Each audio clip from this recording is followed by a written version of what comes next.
الحمد لله رب العالمين والعاقبة للمتقين والصلاة والسلام على سيد الأنبياء والمرسلين محمد وعلى آله وصحبه أجمعين أما بعد فأعوذ بالله من الشيطان الرجيم بسم الله الرحمن الرحيم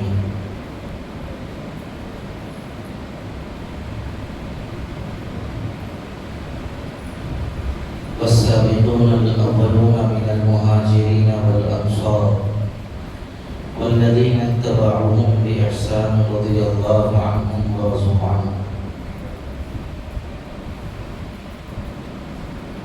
صدق الله العظيم اللهم صل وسلم وبارك على سيدنا محمد وعلى آله وصحبه أجمعين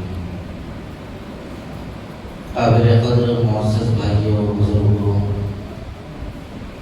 نوجوان ساتھیوں، اللہ تبارک و تعالیٰ نے اپنے دین کی حفاظت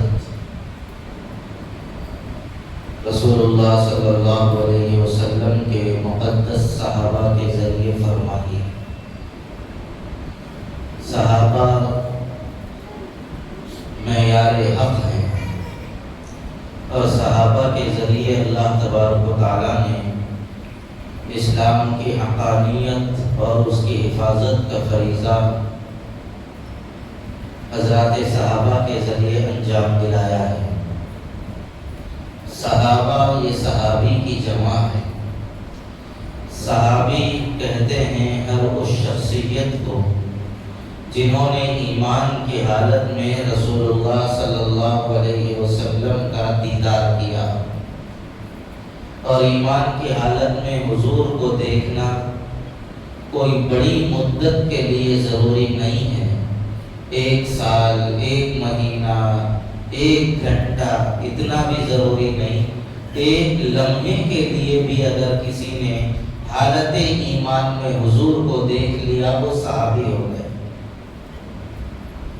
صحابہ کی بڑی شان ہے، بڑی فضیلت ہے۔ حضور صلی اللہ علیہ وسلم نے صحابہ کے بارے میں بہت ہی عظمتوں کا پہلو امت کے سامنے رکھا ہے۔ صحابہ کے بارے میں اللہ کے رسول صلی اللہ علیہ وسلم نے فرمایا، میرے صحابہ کو برا مت بولو،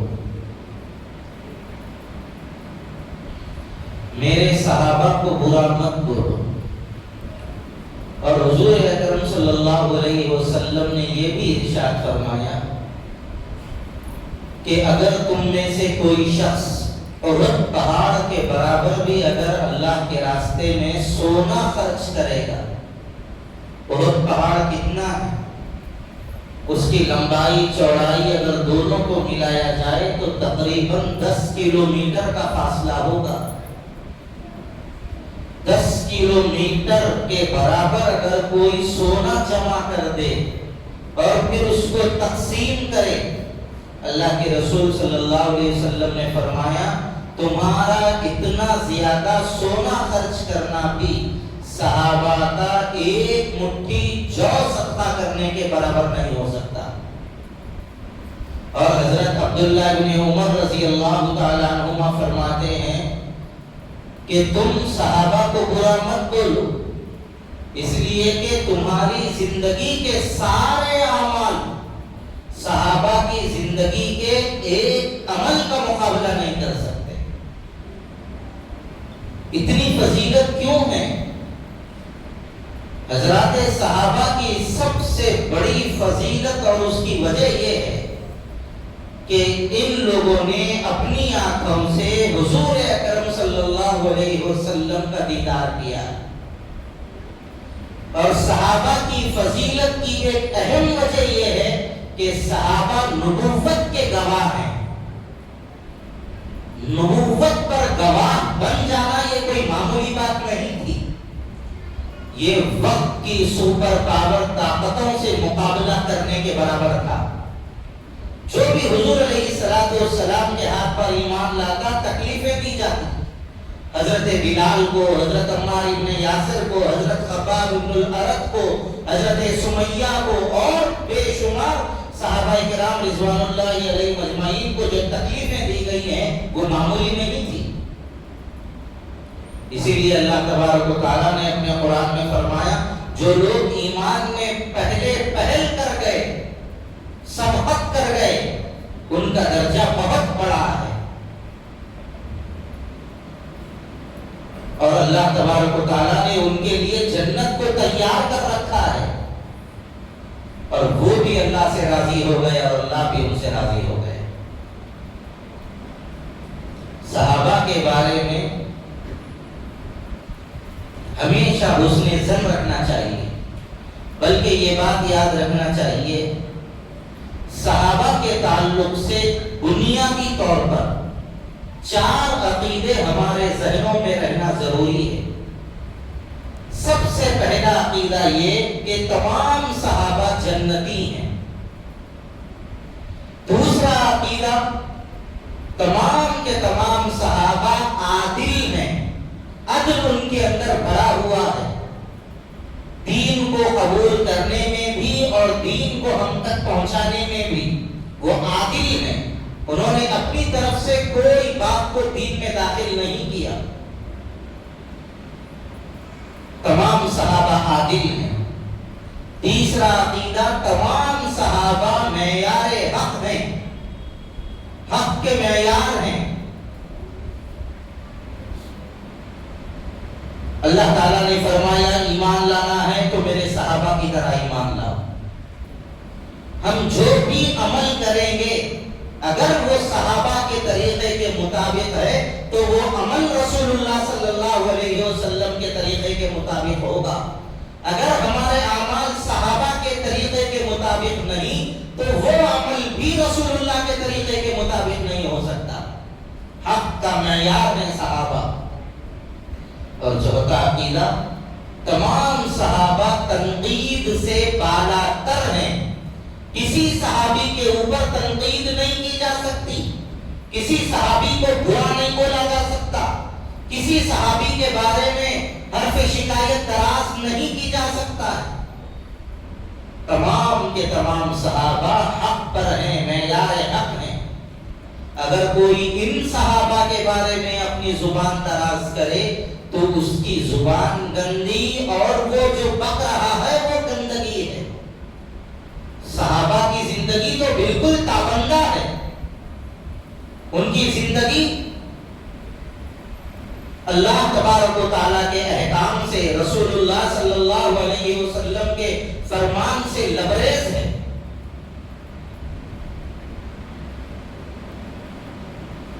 ترمذی شریف کی حدیث ہے، حضور اکرم صلی اللہ علیہ وسلم نے فرمایا لا تمس النار مسلما رآنی، جہنم کی آگ اس مسلمان کو چھو نہیں سکتی جس نے میرا دیدار کیا.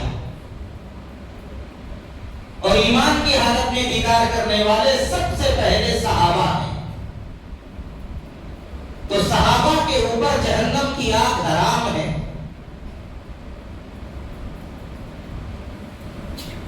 اور اللہ تبارک و تعالیٰ نے اپنے قرآن کریم میں یہ بھی فرمایا کہ اگر صحابہ سے کوئی غلطی ہو جائے اولئک عنہا مبعدون ان الذین سبقت لهم منا الحسنى اولئک عنہا مبعدون، جو لوگ ایمان میں سبقت لے جا چکے اگر ان سے کوئی غلطی بھی ہو جائے گی تو اللہ ان کو جہنم سے دور رکھے گا. بعض لوگ بولتے ہیں نا ارے بھائی ہم غلطی کریں تو کیا صحابہ بھی غلطی کریں؟ صحابہ سے غلطیاں ہو گئی، بھائی ہمارے سے غلطی ہوئی تو کیا ہوگا؟ یاد رکھیے یہ بات، صحابی کوئی اپنی طرف سے غلطی نہیں کرتا، ہم اپنی طرف سے غلطی کرتے ہیں. صحابہ سے باضابطہ غلطی کروائی گئی، صحابہ نے اپنی طرف سے نہیں کی. کیوں؟ اللہ تبارک و تعالیٰ نے رسول اللہ صلی اللہ علیہ وسلم پر جو شریعت نازل فرمائی تھی اس شریعت کو نافذ بھی فرمانا تھا، اور شریعت کا نفاذ مسلمانوں پر ہوتا ہے، غیر مسلموں پر نہیں ہوتا. احکام شریعت جو لاگو کیے جاتے ہیں مسلمانوں پر کیے جاتے ہیں. اللہ تبارک و تعالیٰ صحابہ سے غلطی کروا کر جو حضور اکرم صلی اللہ علیہ وسلم کے شریعت کے اندر جو قوانین ہیں اللہ تعالیٰ نے اس کو لاگو فرمایا اور لوگوں کو دکھایا. دیکھو مزاج اسلام کے خلاف اگر کوئی نبی کا صحابی بھی غلطی کرے گا تو اس کو سزا دی جائے. حضور نے تو یہاں تک فرما دیا تھا اگر میری بیٹی فاطمہ بھی چوری کرے گی تو اس کے ہاتھ کاٹے جائیں گے. یہ احکام شریعت کو نافذ کرنے کے لیے حضرات صحابہ سے غلطی کروائی ہے. ہم کہاں مقابلہ کر سکتے ہیں صحابہ کا؟ ہم غلطی کر کے چھپ جاتے ہیں اور اپنی غلطی چھپانے کے لیے اور اپنی پارسائی بتانے کے لیے ہم یہ کہہ رہے ہیں کہ ہم سے غلطی ہوئی تو کیا صحابہ سے بھی غلطی ہو گئی؟ یاد رکھیے صحابہ غلطی کر کے چھپے نہیں. صحابہ سے غلطی ہوتے ہی فوراً رسول اللہ صلی اللہ علیہ وسلم کی خدمت میں حاضر ہوئے اور عرض کیا یا رسول اللہ غلطی ہو گئی ہے، سزا دے دیجئے، پاک کر دیجئے. اللہ کے نبی صلی اللہ علیہ وسلم ادھر چہرہ گھما رہے ہیں ادھر آگے بول رہے ہیں یا رسول اللہ غلطی ہو گئی، سزا دے دیجئے. حضور ادھر مڑ رہے ہیں ادھر آگے کہہ رہے ہیں یا رسول اللہ غلطی ہو گئی، سزا دیجئے. ہے اتنی ہمت؟ یہ ضعف تو صحابہ کا تھا، یہ ایمان صحابہ کا تھا. وہ یہ چاہتے تھے دنیا میں سزا مل جائے، یہی معاملہ ختم ہو جائے، آخرت میں رسول اللہ صلی اللہ علیہ وسلم کے سامنے کسی طرح کی شرمندگی اٹھانی نہ پڑے. حضور اکرم صلی اللہ علیہ وسلم نے پھر سزا کا اعلان فرما دیا. حضرت معاذ اسلمی رضی اللہ تعالیٰ عنہ کو سزا دی جانے لگی. ایک نے کراہت کا اظہار کیا تو اللہ کے رسول صلی اللہ علیہ وسلم نے فرمایا میرے اس صحابی نے ایسی سچی توبہ کی ہے اگر ان کی ایک توبہ کو پوری قوم کے اوپر بانٹ دیا جائے تو سب کے لیے کافی ہو جائے. اور جس صحابیہ سے غلطی ہو گئی تھی ان کے بارے میں فرمایا انہوں نے ایسی سچی توبہ کی ہے اگر قوم کے 70 لوگوں کے اوپر ان کی توبہ کو تقسیم کر دیا جائے تو 70 لوگوں کی طرف سے ایک اکیلی عورت کی توبہ کافی ہو جائے. میرے بھائیوں صحابہ ان کو کہتے ہیں جو غلطی کر کے بھی جنت میں جائیں گے، اور ہم وہ لوگ ہیں جو نیکی کر کے بھی جنت میں جانے کی کوئی گارنٹی نہیں. تو ہمارا مقابلہ صحابہ سے کیسے ہو سکتا ہے؟ اور ہم یہ کیسے بول سکتے ہیں صحابہ سے بھی غلطی ہوئی نہ ہمارے سے غلطی ہوئی تو کیا ہوا؟ وہ غلطی کر کے جنت میں جائیں گے اور ہم نیکی کر کے بھی جنت میں جائیں گے، اس کی کوئی گارنٹی نہیں. فرق مراتب ہے. بعض لوگ آج کل بلا سوچے سمجھے حضرات صحابہ کے اوپر زبان کھول رہے ہیں. ہمارے حیدرآباد کے اندر بھی چند ایسے محروم القسمت لوگ ہیں جو صحابہ کے اوپر انگلی اٹھا رہے ہیں، زبان دراز کر رہے ہیں، حضرت امیر معاویہ کو برا بول رہے ہیں، نعوذ باللہ ان کو باغی طاغوت پتہ نہیں کیا کیا پک رہا ہے. ایک شخص حبیب احمد بن حاجی اس کا نام ہے، وہ محروم القسمت ہمارے شہر ہی کا ہے. حضرت امیر معاویہ نے یہ کیا یہ کیا یہ کیا. ارے تم کتاب دیکھ کر بول رہے ہو کہ ان کی غلطی یہ ہے اور رسول اللہ صلی اللہ علیہ وسلم ان کو دیکھ کر فرما رہے ہیں یہ ہادی ہے، یہ مہدی ہے، اللہ ان کو ہدایت بھی دے گا اور ان کے ذریعے دوسروں کو ہدایت دے گا. حضور ان کے حق میں دعا فرما رہے ہیں اللہم علمہ الکتاب وقہ العذاب. اے اللہ امیر معاویہ کو قرآن کا علم عطا فرما اور ان کو عذاب سے بچا. تم جو قرآن پڑھ رہے ہو وہ قرآن کی کتابت بھی حضرت امیر معاویہ نے فرمائی ہے. صحابہ کے بارے میں زبان درازی کرنے والا اہل سنت سے خارج ہو جاتا ہے. آپ اتنے سالوں کے بعد پیدا ہو کے عادل بن گئے اور وہ حضور کی صحبت میں رہ کے عادل نہیں رہے. فیصلہ کرنے سے پہلے، زبان دراز کرنے سے پہلے ذرا سوچ لینا چاہیے میری حیثیت کیا ہے اور ان کا مقام کیا ہے. صحابہ وہ ہیں جن کی زبان سے جو نکل گیا وہ حق ہو گیا. حضرت امیر معاویہ رضی اللہ تعالیٰ عنہ بڑے جلیل القدر صحابی، الزام ان کے اوپر یہ لگا دیے کہ انہوں نے نماز کو تبدیل کر دیا تھا. حضرت علی رضی اللہ تعالیٰ عنہ جب عراق گئے اور عراق جانے کے بعد انہوں نے نماز پڑھائی تو لوگوں نے یہ کہا ہمیں رسول اللہ صلی اللہ علیہ وسلم کے زمانے کی نماز یاد آ گئی. اس سے اس مردود نے یہ نتیجہ نکالا کہ حضرت امیر معاویہ نے حضور کی نماز کو تبدیل کر دیا تھا. کسی نے آپ سے یہ کہا آپ کو دیکھ کے آپ کے والد یاد آ گئے، کیا مطلب ہے اس کا؟ اس کا مطلب کیا یہ ہو سکتا ہے کہ آپ کے والد کے طریقے کو بدل دیا گیا تھا؟ نہیں. حضرت بلال رضی اللہ تعالیٰ عنہ بھی مدینہ آئے تو ان سے اذان کی درخواست کی گئی. حضرت بلال رضی اللہ تعالیٰ عنہ نے اذان دی تو سارے صحابہ نے کہا اے بلال آپ کی اذان سن کر ہمیں رسول اللہ کی اذان یاد آ گئی، حضور کے زمانے کی اذان یاد آ گئی. یعنی ان لوگوں نے زمانے رسالت کو پایا تھا تو اس لیے حضور علیہ السلام کی یاد ان کو دیکھ کر آ گئی، یہ کہنے کا مطلب تھا اور اس کا غلط مطلب نکال دیا ان لوگوں نے. صحابہ کو برا بولنے والے کا انجام بھی بہت برا ہوتا ہے. صحابہ کو برا بولنے سے پہلے اگر کوئی بہت عزت دار تھا لیکن اگر صحابہ کو برا بول دیا اللہ اس کی عزتوں کی دھجیاں اڑا دیتے. ہمارے ہندوستان کے ایک بہت بڑے عالم دین تھے، ان کا چرچا تھا، ان کا شہروں کا ایک روپ تھا، دبدبا تھا. جہاں جاتے تھے لوگ احترام میں کھڑے ہو جاتے تھے. جس جگہ پر جائے خطاب کرنے کے لیے ہزاروں کا مجمع جمع ہو جاتا تھا.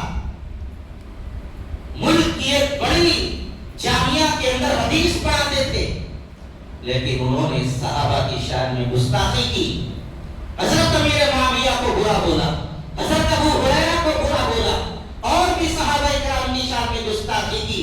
اللہ تعالیٰ نے ایسا ذلیل کر دیا کہ جس مسلک پر بیٹھ کر حدیث پڑھاتے تھے اللہ نے وہ مسلک چھین لی. جس بڑے ادارے میں وہ تھے اللہ نے بڑے ادارے سے نکال دیا. ان کا بیان سننے کے لیے ہزاروں لوگوں کو جمع کیا جاتا تھا، پھر اس کے بعد چھوٹے چھوٹے اسٹیج پر ان کو آنے سے روک دیا گیا. ایک جگہ پر وہ بیان کرنے کے لیے گئے، علماء کھڑے ہو گئے اور یہ کہا یہ آدمی یہاں پر رہے گا تو جلسہ ہونے نہیں دیں گے. ذلیل و خوار ہو کر اس جلسے سے نکلا. 2-4 دن پہلے دنیا سے رخصت ہوئے. اللہ تبارک و تعالیٰ نے جن کی بڑی پہلے عزتیں تھی پھر مرنے کے بعد کسی نے ان کے نام کے آگے رحمت اللہ علیہ لکھ دیا تو علماء سارے مخالفت میں کھڑے ہو گئے اور یہ کہا جو صحابہ کی شان میں گستاخی کرے اس کے نام کے آگے رحمت اللہ علیہ نہیں لکھا جا سکتا. بعض علماء نے تو یہاں تک کہہ دیا اگر وہ چونکہ کافر نہیں ہوئے تھے اس لیے انفرادی طور پر اگر کوئی ان کے لیے ایصال ثواب کرنا چاہتا ہے تو کرے، لیکن انہوں نے سرعام صحابہ کی شان میں گستاخی کی تھی اس لیے اجتماعی طور پر ان کے لیے ایصال ثواب بھی نہیں کیا جائے گا.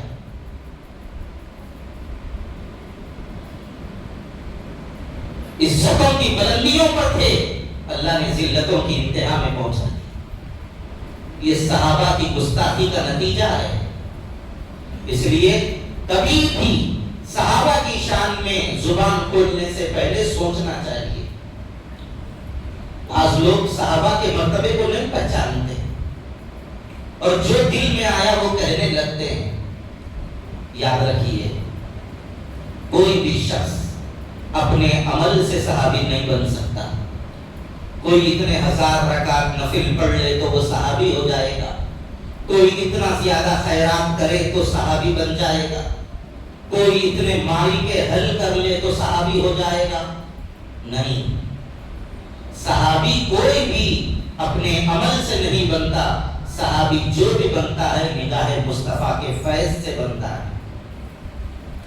ایمان کی حالت میں حضور کی نظر اس پر پڑ گئی، اب وہ صحابی ہو گیا، اب اللہ بھی اس سے راضی، وہ بھی اللہ سے راضی، ان کے بارے میں کبھی بھی کوئی بھی حرف شکایت دراز نہیں کی جا سکتی۔ اس لیے صحابہ کے تعلق سے ہمیشہ اپنے ذہن کو، اپنے دماغ کو اور اپنے ضمیر کو بیدار رکھنے کی ضرورت ہے۔ نہ صحابہ کی شان میں گستاخی کرنا چاہیے، نہ صحابہ کی شان میں گستاخی سننا چاہیے۔ اللہ ہم سب کو صحیح علم و عمل کی اپنے کرم سے توفیق عطا فرمائے۔ وآخر دعوانا الحمدللہ رب العالمین۔